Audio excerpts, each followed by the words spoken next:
Hello दोस्तों, मेरा नाम प्रतिमा है और मैं अभी बीटीसी कर रही हूँ।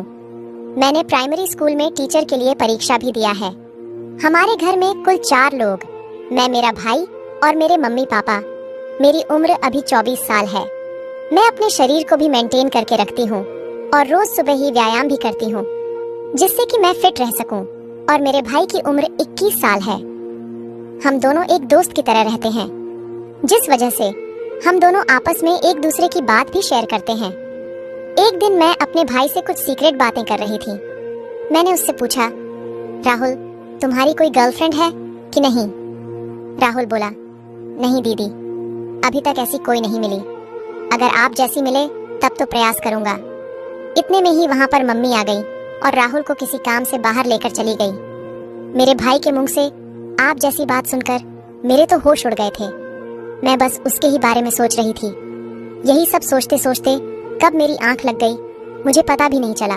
फिर जब मैं उठी तो मैंने देखा घर में कोई भी नहीं था। शायद मम्मी और राहुल अभी तक नहीं आए थे। फिर मैं बाथरूम में जाकर नहाने लगी। तभी माँ और राहुल भाई मार्केट से आ गए तो मैं उसके पास जाकर बातें करने लगी। फिर वह अपने स्कूल चला गया और मैं भी अपने कॉलेज चली गई। मैं अपने कॉलेज में जाकर अपने भाई के बारे में ही सोच रही थी, क्योंकि आज तक किसी ने मेरे पर डोरे नहीं डाले थे। फिर तभी मेरी एक सहेली मेरे पास आई और बोली, अरे प्रतिमा, तुम क्या सोच रही हो? इस पर मैं बोली, नहीं नेहा, मैं तो कुछ भी नहीं सोच रही हूँ।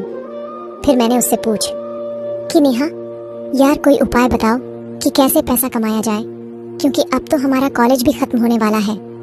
नेहा ने मुझे गुस्से से देखा और बोली, अरे चल यार, हमारे लिए पैसे कमाना आम बात है। फिर हम दोनों अपने अपने घर की तरफ जाने लगे, क्योंकि हमारा क्लास नहीं चल रहा था। मेरी सहेली अपने घर की तरफ जाने लगी, इधर मैं भी जा रही थी। तभी मैंने रास्ते में अपने भाई राहुल को देखा। उसको देखकर मेरा होश उड़ गया। राहुल अपने साथ 3 लड़कियों को लेकर घूम रहा था। मुझे उस पर काफी ज्यादा गुस्सा आ रहा था, क्योंकि पापा इतना मेहनत करके पैसा लाते हैं और हमें पढ़ने के लिए देते हैं, लेकिन यह सारा पैसा बर्बाद कर रहा है। फिर मैं उसी गुस्से में घर चली आई और राहुल के आने का इंतजार करने लगी। मैं मम्मी पापा को भी यह सब बातें बताना चाहती थी, लेकिन मैंने नहीं बताया कि शायद उन्हें ठेस पहुंचेगी। फिर शाम के समय जब राहुल घर आया तो मैं उसके कमरे में गई और देखा तो वह टीवी देख रहा था। मैंने उससे पूछा, राहुल, तुम मार्केट में लड़कियों के साथ क्यों घूम रहे थे? उनके साथ मत रहो, वरना तुम्हें बर्बाद कर देगी। उसने कहा, नहीं दीदी, मैं तो घूमूंगा, उनके साथ घूमने में काफी मजा आता है और मेरे लिए यही समय है। अब नहीं घूमूंगा तो कब घूमूंगा? वह मुझसे गुस्से में भी बोल रहा था। मैंने उसे बहुत बार समझाया कि तुम ऐसा मत करो, लेकिन वह नहीं मान रहा था। मेरे बहुत कोशिशों के बाद वह बोला, ठीक है, उनके साथ नहीं घूमूंगा, लेकिन मेरी भी एक शर्त है। अगर तुम पूरा करोगी तो मैं उनके साथ रहना भी छोड़ दूंगा। मैं बोली, हाँ बताओ, क्या शर्त है तुम्हारी? तो राहुल तुरंत बोला, जैसे लड़कियां मेरे साथ घूमती हैं, अब से तुम मेरे साथ घूमोगी और मेरी जरूरतों को भी पूरा करोगी। मैंने उससे कहा, नहीं, ये नहीं हो सकता। मैं भला क्यों तुम्हारे साथ घूमूंगी? तो इस पर राहुल बोला, तो फिर ठीक है, मुझे मत समझाओ, मैं जो भी कर रहा हूँ तुम मुझे मत बोलो। फिर मैं बोली, चलो ठीक है, शाम को सोचकर बताती हूँ। इतना कहकर मैं उसके कमरे से अपने कमरे में चली गई और बैठकर सोचने लगी। अब मुझे पूरी तरह से समझ आ चुका कि मेरा भाई मुझसे क्या चाहता है। मेरे भाई की कही हुई बातों को सोच सोच कर मेरे दिल की धड़कन बहुत ही ज्यादा बढ़ गई थी।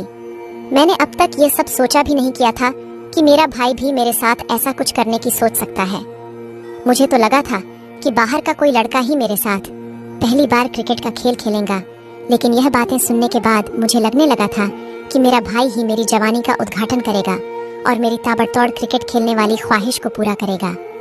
ये सारी बातें सोच सोच कर मेरे दिल की धड़कन इतनी बढ़ चुकी थी कि अगर कोई सामने रहे तो उसे आसानी से सुनाई दे। फिर मुझे कुछ दिन पहले की भी बात याद आ गई कि वह मुझे कैसे देख रहा था।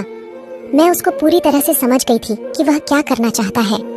मेरे पास तो बहुत बड़ी समस्या थी कि अब मैं क्या करूं। अगर मैं हाँ नहीं बोलूंगी तो वह उन लड़कियों के चक्कर में बर्बाद हो जाएगा और उसकी पढ़ाई भी खराब होगी, और अगर हाँ बोलूंगी तो वह मेरा भाई है। फिर मेरे दिमाग में अचानक ख्याल आया कि शायद मुझे भी उसकी जरूरत है और यह बात घर में ही रहेगी। इससे हमारी इज्जत भी बची रहेगी और मेरा भाई सुधर जाएगा। यही सब सोचते सोचते मैं सो गई। फिर जब मैं सुबह उठी तो राहुल के कमरे में चली गई। अब मैं भी उसके लिए बेताब हो रही थी। फिर मैंने उससे कहा, ठीक है राहुल, मुझे तुम्हारी शर्त मंजूर है, लेकिन चलो पहले हम शॉपिंग करेंगे, बाद में तुम्हें जो करना है वह कर लेना। फिर मैंने उससे कहा कि यह बात बाहर किसी को पता नहीं लगना चाहिए और तुम उन लड़कियों के साथ भी आज के बाद मत दिखाई देना। वह बोला, ठीक है, आज के बाद आप जैसा कहोगी मैं वैसा ही करूंगा। लेकिन मैं वर्षों से इस दिन का इंतजार कर रहा था। आज वह दिन आ ही गया। फिर मैं मम्मी के पास चली गई नाश्ता बनाने लगी, क्योंकि आज रविवार था तो हमें कहीं नहीं जाना था। फिर मैं पापा और राहुल नाश्ता करने लगे और उसके बाद मैं और राहुल शॉपिंग करने चले गए। मार्केट जाकर राहुल ने मुझे कपड़े दिलवा दिए और अपने लिए भी कपड़े ले लिए। साथ ही मैंने अपनी मम्मी के लिए भी एक साड़ी खरीद ली। शॉपिंग करके हम एक रेस्टोरेंट में गए और वहां से खाना खाकर घर चले आए। फिर शाम होते ही मेरा भाई राहुल मुझसे कहने लगा, चलो अब अपनी शर्त पूरा करो। फिर मैं भी शर्त के मुताबिक अपना काम करने लगी। हम एक कमरे में चले गए। कमरे में बहुत ज्यादा अंधेरा था तो मैं लाइट जलाने को कहा। इस बात पर मेरा भाई भी राजी हो क्या मुझसे कहने लगा कि हाँ लाइट जला लो, मुझे आज सब कुछ साफ साफ देखना है। और उसने लाइट जला दी और धीरे धीरे करके क्रिकेट खेलने की तैयारी करने लगा। मेरा दिल बैठा जा रहा था। मेरे दिल की धड़कन समुद्र की लहरों की तरह उठ रही थी। वह साफ साफ किसी भी सामने वाले इंसान को सुनाई दे रही थी। लेकिन मेरा भाई इतना वाइल्ड था कि धीरे धीरे करके मेरे साथ वह सारी चीज करने लगा जो एक पति अपनी पत्नी के साथ करता है। राहुल को मैं नहीं, बस उसकी ख्वाहिश दिख रही थी। किसी भी हालत में अपनी ख्वाहिशों को पूरा करना चाहता था, जो कि उसने किया। और वह बहुत देर तक मेरे साथ क्रिकेट का मस्त वाला खेल खेलता रहा। उस दिन पहली बार मेरे भाई ने मेरे साथ क्रिकेट की 3 परियों का जबरदस्त ताबड़तोड़ खेल खेला था। उसके बाद जो होना था वह हो गया। मेरा भाई भी काफी खुश था और साथ साथ मुझे भी काफी खुशी मिली। अब मेरा भाई बहुत ज्यादा सुधर गया है। वह किसी के साथ घूमता भी नहीं है, सिर्फ पढ़ाई करता है और शाम को मेरे साथ क्रिकेट की पारी खेलता है। और इस तरह हम लोग खुशी खुशी रहने लगे। मुझे भी मजबूरी में ये सब करना पड़ा था, लेकिन इसमें मेरा कोई भी घाटा नहीं था, क्योंकि मुझे भी मजा तो मिल ही रहा था। लगभग 4 महीने बाद मेरा स्कूल टीचर का ज्वाइनिंग लेटर आ गया और मैं वहाँ चली गई। अब हमारा परिवार भी अच्छे से चलने लगा था। तो दोस्तों, ये कहानी कैसी लगी कमेंट करके जरूर बताएं। वीडियो अच्छी लगी तो लाइक करके चैनल को सब्सक्राइब करें। मिलते हैं अगली वीडियो। तब तक के लिए love you and take care.